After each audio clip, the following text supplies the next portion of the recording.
சற்று முன் கிடைக்கப்பெற்ற மிக முக்கியமான செய்தி ஒன்று வெளியாகி உள்ளது. திராவிட முன்னேற்ற கழகம் 2026 சட்டசபை தேர்தலில் மிகப்பெரிய ஒரு தோல்வியே தழுவும்.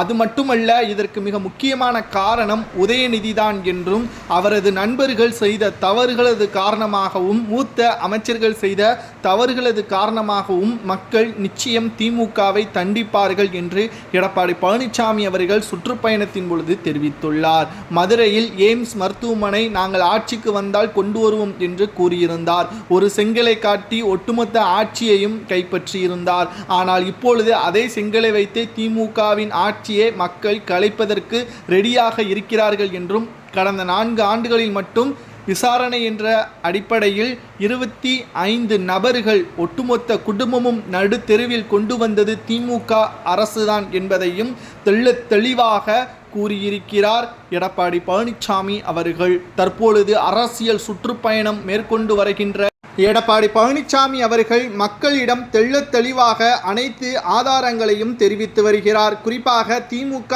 ஆட்சிக்கு வருவதற்கு முன்பாக சொத்து மதிப்புகளும், ஆட்சிக்கு வந்த பிறகு சொத்து மதிப்புகளும் பல கோடிகள் உயர்ந்துள்ளது என்றும், ஆனால் திமுகவின் ஒட்டுமொத்த ஆட்சி மக்களின் வளர்ச்சிக்கு உதவியதா என்று கேட்டால் நிச்சயமாக கிடையாது. நேற்று முன்தினம் கூட திமுகவின் எம்எல்ஏ பொதுமக்கள் வீட்டிற்கு சென்றுள்ளார். அங்கு 13 ஆண்டுகளாக கலைஞர் டிவி பயன்படுத்தப்படுவதாக அவர் கூறியுள்ளார். ஆனால் அந்த 13 ஆண்டுகளாக தமிழக மக்களின் நிலைமை இப்படித்தான் இருக்கிறது. குடிசை வீட்டிலும் ஓட்டு வீட்டிலும் அவர்களது வாழ்க்கை முன்னேற்றம் அடையாமலும் இருக்கிறது.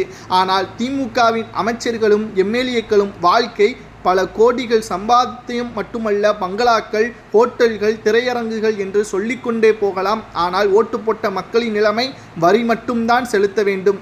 தமிழகத்தில் பிறக்கக்கூடிய குழந்தைகளது உடனே வரியை விதித்து அவர்கள் கடனாளியாக மாற்றப்பட்டு அவர்கள் தாய் தந்தையிடம் ஒப்படைக்கப்படுகிறார் என்றும் எடப்பாடி பழனிசாமி அவர்கள் கூறியுள்ளார். கடந்த 4 ஆண்டுகளில் மட்டும் பல லட்சம் கோடி கடனை தமிழக அரசு வாங்கியுள்ளது என்றும், அதற்கான திட்டங்கள் நிறைவேற்றப்பட்டு தமிழக மக்களின் பயன்பாட்டிற்கு வந்துள்ளதா என்றால் அதுவும் கேள்விக்குறிதான். பணம் எங்கே வருகிறது, எப்படி செலவு செய்கிறது என்பது திமுக ஆட்சி இழந்ததற்கு பிறகு எங்களது ஆட்சியில்தான் அதை மக்களிடம் கொண்டு வருவோம் என்றும், ஒவ்வொரு திமுகவின் அமைச்சர்கள் எம்எல்ஏக்கள் வீட்டில் நிச்சயமாக நாங்கள் சோதனைகளை நடத்துவோம் என்றும், வருமானத்திற்கு அதிகமாக ₹1 சம்பாதித்தியம் செய்தாலும் அதற்கான பதில்களை அவர்கள் கூற வேண்டும் என்றும் எடப்பாடி பழனிசாமி அவர்கள் கூறியுள்ளார். உதயநிதி மட்டுமல்ல, அவரது நண்பர்கள் அமைச்சர்கள் KN நேரு இவர்களது வீட்டிலும் சோதனைகள் நடத்தப்படும் என்ற தகவலும் தற்பொழுது கிடைக்கப்பெற்றுள்ளது.